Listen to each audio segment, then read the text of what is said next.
Umabot naman po sa higit 1.7 million pesos ang nakolektang kita po ng Office of the Market Supervisor sa bayan po ng Mangaldan para sa buwan ng Setyembre ng kasalukuyang taon.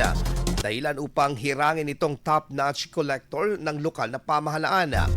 Batay sa ulat na inilabas matapos ang flag ceremony nitong Oktubre 6, nakapagtala ang naturang tanggapan ng kabuang 1,786,118 pesos 0.47 centavos.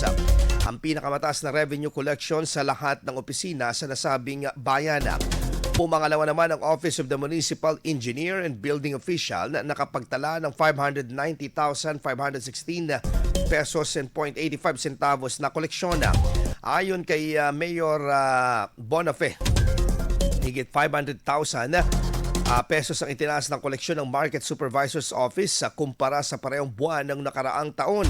Indikasyon aniya na mas maayos na pamamahala sa pamilihan at patuloy na paglago ng kalakalan sa bayan.